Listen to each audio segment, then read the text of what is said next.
ادامه برنامه‌های رادیوی فرهنگ. تازه انگارها، ایجاد نویسندگان نهانبین و ژرف پیما، اندیشه های کلیدی در درک معنی زندگی، هستی و راستی و آیین و عنعنه های اجدادی. تازه انگارها، ظهور آفریده های نوین و بهین ادیبان فلک سیر از رادیوی فرهنگ.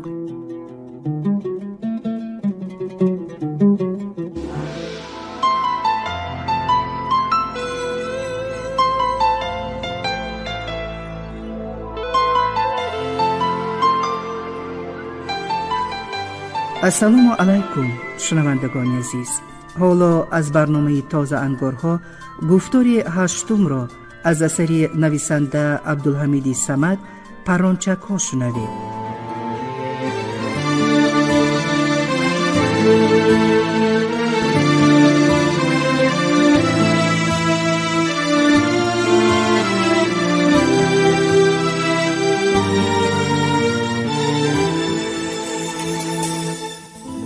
گلسارا شرگیرانه از جایش خیست و چشمان سبزتابش را هراس فرا گرفت. لبانش ناعیان جنبیدند.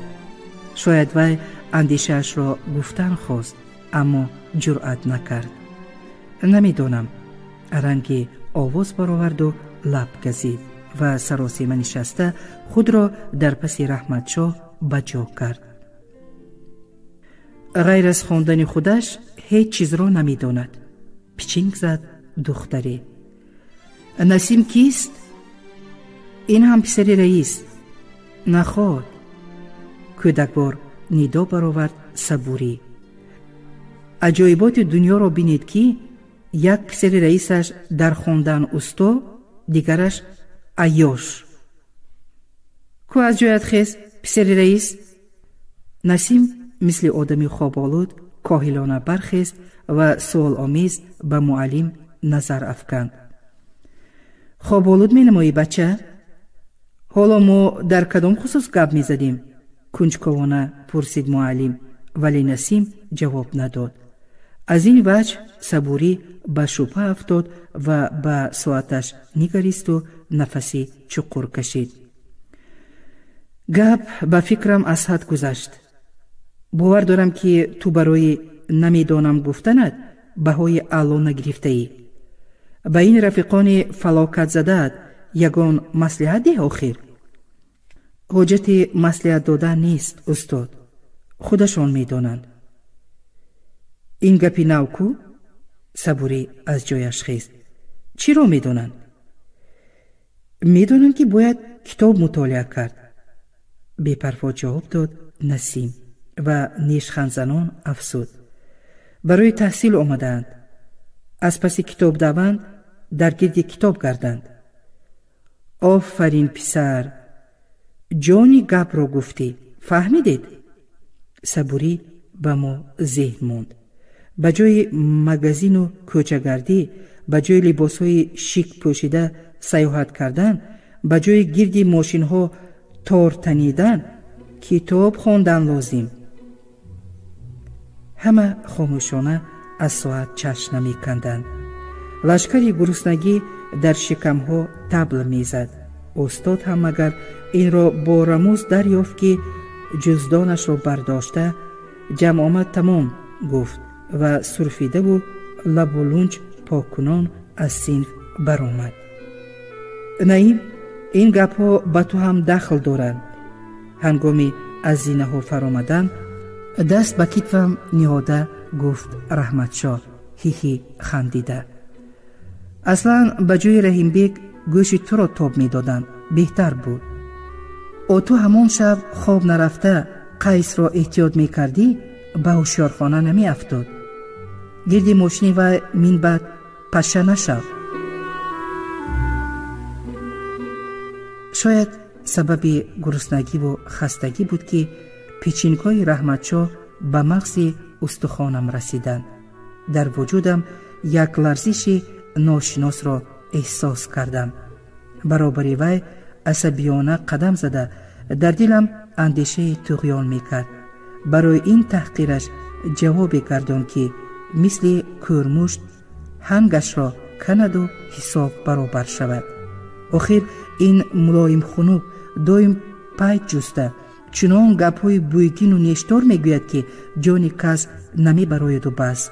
اما مقصدم باز در دل ماند، زیرا رحیم بیگ با کتفش مرا تیله داده گذشت و دست دراز کرده از گریبان نسیم که با سری خم پیش میرفت داشته قفا کشید. کجا میگریزی؟ سگ پرست؟ آواز رحیم بیگ مثل جثه‌اش لرزان بود. محمد دانایی نامردی خبرکش. نسیم حیرت آمیز دمی برای رحیم بیگ نگریست، سپس دست او را از گریبانش رها کرد. آواز خودی نامرد و خبرکش می آید، گفت نسیم با ملایمت، ولی رنگ رویش به سرخی مایل شد. چرا پیشک بر این پنجه می زنی؟ پنجه را بدتر می بینی. مرد باشی؟ بیا پسی خوابگاه رویم. دوغ زد رحیم بیگ. مقصد؟ حساب را برابر می کنیم. کدام حساب را؟ حساب خبرکشی و آدم فروشی را. نسیم کتف در هم کشید و استهزا آمیز خندید. خودت خبرکش، بابی و بابا کلانت خبرکش. افزای نسیم یک باره بیجا شد. وی نگاه غضببارش را به قعر چشمان رحیم بیگ دوخت و پنجه های دست راستش را مشت کرد. مگر در همین لحظه غضب هم اندیشه به سر او زد که نفرت آمیز دست افشان و برگشته رفتنی شد. ولی رحیم بیگ باز از گریبان او داشت و سلطو زد. نسیم این مراتبه تکانی سخت خورد و درزی پالتویش کند. از چنگ من کجا می گریزی؟ درندوار غورید رحیم بیگ و کتابدانش را روی برف کناری را پرتافت. پوستینش را کشیده یک سو هوا داد و آستینهایش را برزد. دهان و بینیت را هموار میکنم محمدانو، تو را تا حال کسی رنده نکرده بوده است. او مشتهایش را گره کرده در تک فوک نسیم ستونوار راست ماند و چشمانی خون گرفته‌اش را بازی داران خشمینانه غورید. از پشت پدرت میپری؟ من تو بر این رئیس بچه ها را با یک تین نمیگیرم. رفتیم. بچه ها دیوانه شده چی؟ دلسیاهی خوب نیست. جنگجویی فعلی سگ است. به موبین در آمده گفت رحمت شاه و باز افسود. آخر این کارها غیر از پشیمانی سودی ندارد. بچه های کورس های بالا مسخره میکنند. خروسچوجه ها بر این در حال 0 به 0. نسیم گریبانی دریدهش را درست کرد که به چشم کسی ننماید. ظاهرا حالا هم او در بند خیالی بود و میکوشید که چشمش به چشم کسی نافتد. لبانش پیر میپریدند. او یک باره سر برداشت و به رحیم بیگ نگریسته با تبسم گفت سردار، حاضر من وقت ندارم. سپس به ما اشاره کرد. اینها هم گرسنه‌اند. اول خورا خوریم، بعد یگان فکر میکنیم. او چند قدم نهاد و باز برگشته کنایه آمیز تاکید کرد. لیکن یک بار دیگر درستر فکر بکن. بچه های هنگام طلب و فتنه انگیز خندیده گفتند اوه کوچوک بر این پسندت نکرد کو؟ ترسیدی؟ از پس داد زد رحیم بیگ. بیشوپه از سردار، از سایه دیکن و معلم ها کی نمی ترسد؟ پسخند زنان پاسخ داد نسیم. هی زن می جاز. نسیم با شست برگشت ولی از جایش نجنبیده هیکلوار راست ایستاد. در یک نفس قیافه او تماما دیگر شده، چشمانش سرخی شرربار، رگ پیشانیش برجسته میتافت. رحیم بیگ مگر معطل همین لحظه بود که غیورانه به او حمله وار شد. من گمان کردم که وی نسیم را زده مجروح می کند. به واهمه افتادم. احمق، صحت و سلامت به راحت راست می رفتی ضرر داشت؟ گفتم به نسیم خیالان. ولی آوازی نحیف و تپرتپور دویدن بچه ها مرا به خود آورد. بینم 4-5 قدم از نسیم دورتر روی برفی نقرگونی کناری راه رحیم بیگ جان سرک پیچ تاب می خورد. صدقه مادر شوی ابله. آوازی خشم آلود نسیم به گوشم رسید. با همین فراست و زبانی چرکین آموزگار شده نیست. وی با سری خمیده سوی خوابگاه روان شد. تو اکنون در وجودم حالتی عجیبتری سر زد. راستش به حال رحیم بیگ ذره دلم نسوخت. به جای این شده رفته خوراک میخوردی نقص نبود، گفتم در دل به رحیم بیگ. برگ خوابش مشت رسید. بی پروایانه می گفت رحمت شاه. او رحیم بیگ را که از بینیش خون می شارید تکیه گرفته با کلاهش شمال می داد و کنایه آمیز غرغر می کرد. رحیم بیگ، چشمانت را کشو، خودت را به مردگی نانداز. نسیم رفت. او صغیره، گنجش بر این قوت نداری، باز چرا پیشخیزی می کنی؟ تیستر جون که آشخانه درش رو می بندد. رحیم بیگ یک تاب خورد. رحمت شاه را تیله داده از جایش خیست، اما کلویده به سهرابی بکسیار برخورد. کجا رفت؟ هراسان اطراف را از نظر گذرانده غرونگید و بی پروا باش، گریخت، جواب داد رحمت شاه و با ریشخند علاوه کرد. علاوه چشمش را نفس گرفتی آشنا. در آن دنیا هم به خیالم به تو دیگر دست نمی رساند. چه خیل زد؟ به کجایت رسید؟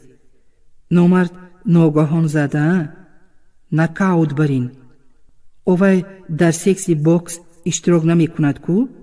حیرت آمیز گفت سهراب و برفی سر و لباس رحیم بیگ را افشانده افسود.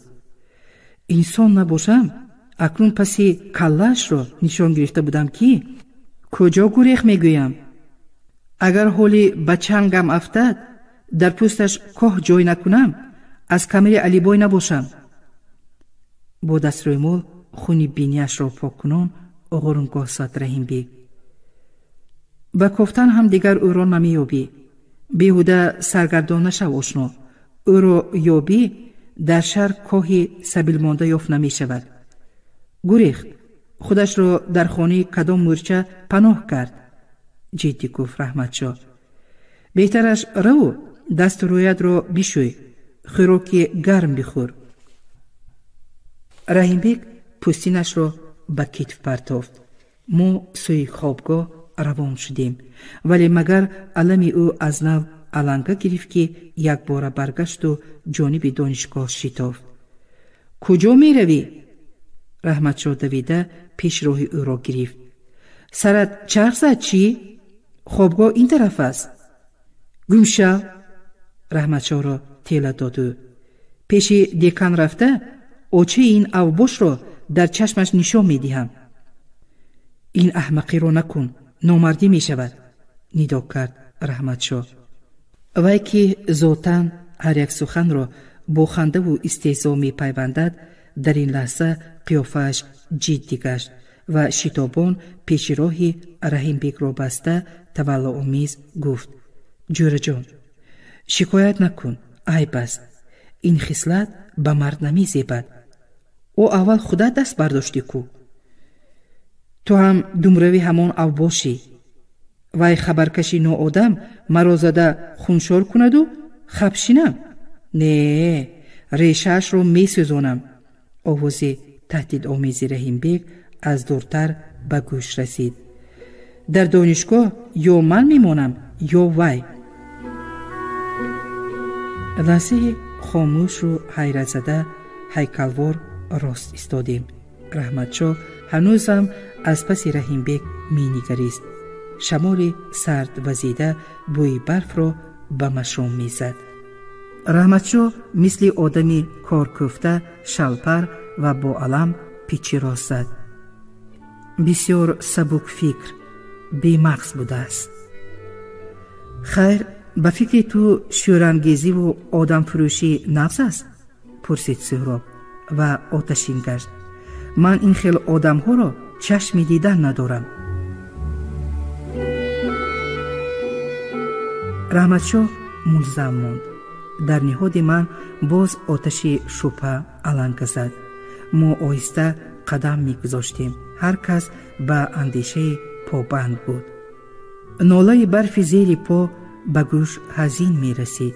دیگرها را نمی دانم، اما من حالا درباره نسیم فکر می کردم. آدمی ظاهراً خاموش و بعضاً از کلوخ شراره پریدگی بر این یک رفتارهایی می کند که هنگ کس می کند. مثلا چند روز پیش ضمن درس روحشناسی پسیخولوژیا یک غمزه کرد و استاد بابازاده را زیر باری شرم گذاشت.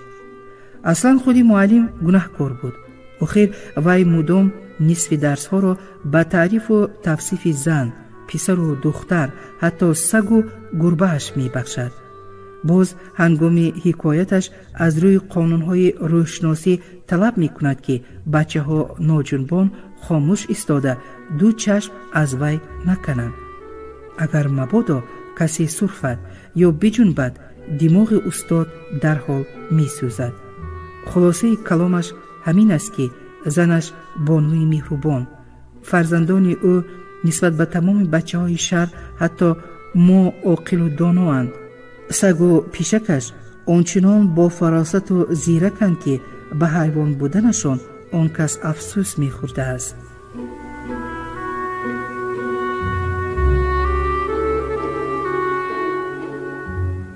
اصلا این سخنها را یک یا دو مراتبه با شوق شنیدن ممکن، لیکن 10-20 کرش چی؟ دل بزن و گوش خراش می شود. اما بعضی طایفه ها از درس دیده به همین خیل نقل های پوچ و بیمست توجه دارند. چون از روی دفتر حرفزنی بابازاده به دل زد، اکثرا لطافت، بعضا رحیم بیگ و قیس لقمه می پرتایند. معلم، از همان نقل ها شود؟ میگویند که سگ شما نهایت عجیب است. بله، نامش سگو از بعضی آدم ها هم بدتمیز. عینکش را برف منبر نهاده با انگشت خرد لبش را خارخاران آواز میبرارد بابازاده. واقعا وی از این اشاره بی نهایت شاد می شود. ثمره تربیت بچه ها، سگی ما یک کمیل نشان هم دارد. چند کس پس از شنیدن تعریف و توصیفش خانه آمده با پول زیاد آن را خریدنی شد. ندادم. این خیل سگی نغز را به طلا هم نمی فروشند. با شوق می گوید بابازاده. سگی دست آموز.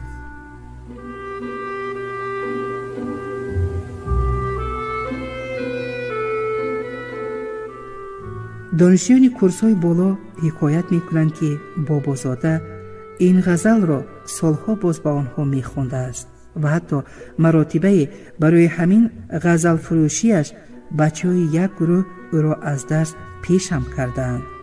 ماموریت فاکولته و دانشگاه بارها تنابش را کشیده تنبیهش داده است، ولی بیفایده.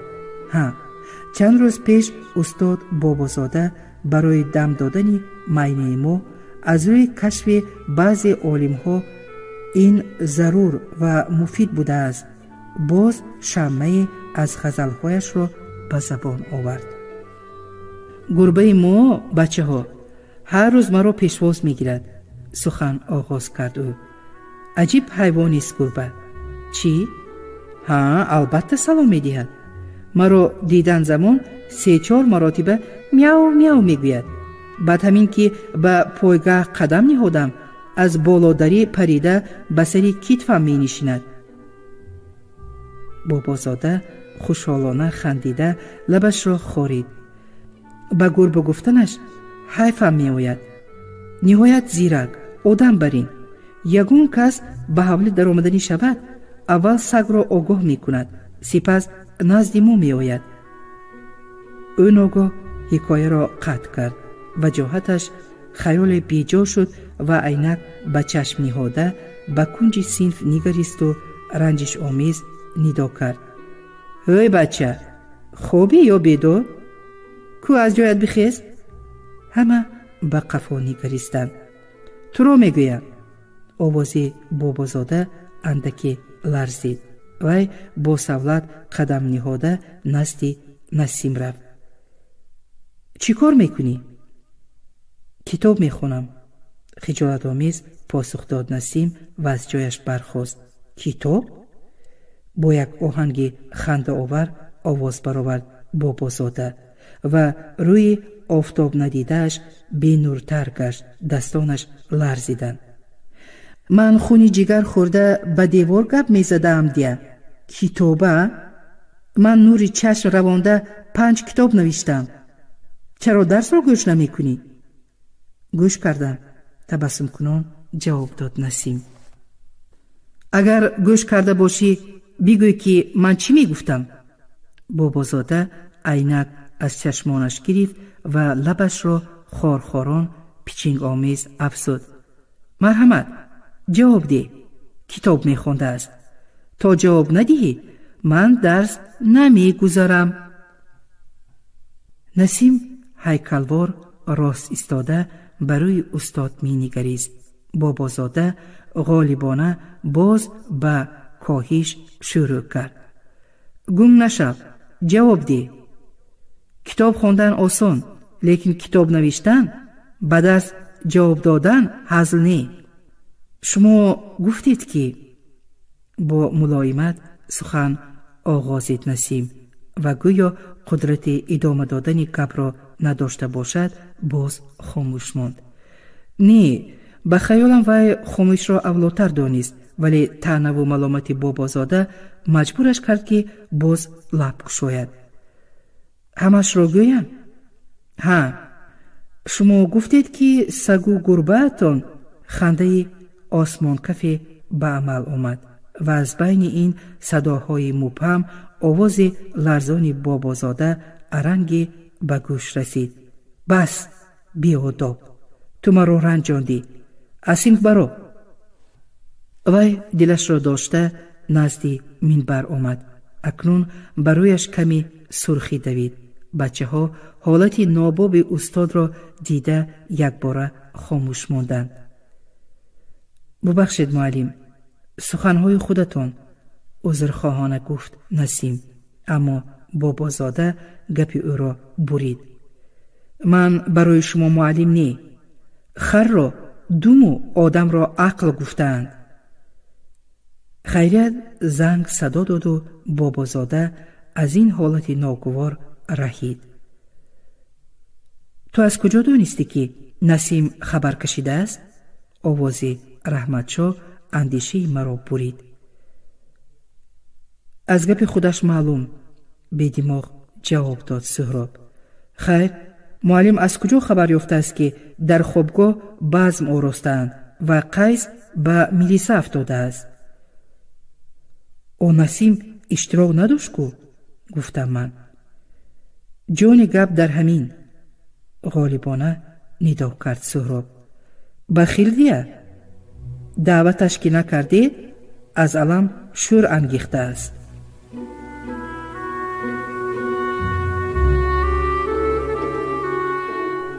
воқеан байни донишҷӯён ҳам яктанимта бачаҳои хушомадгӯй, хабаркаш, фитнаангез ҳастанд.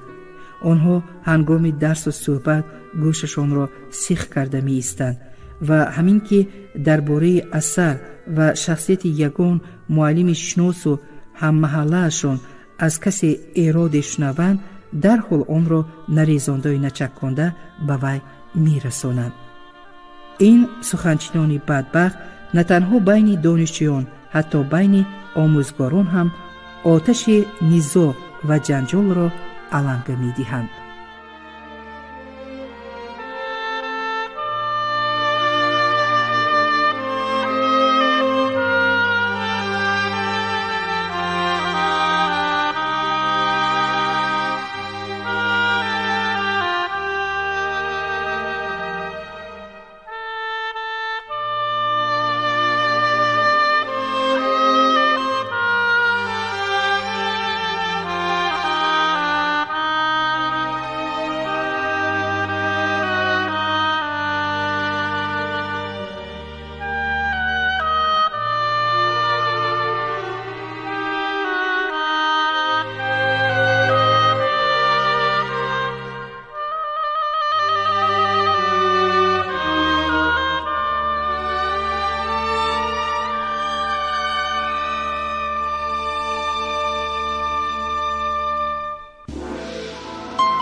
شما از برنامه تازه انگارها گفتاری هشتم را از اثر نویسنده عبدالحمید صمد پرانچکا شنیدید.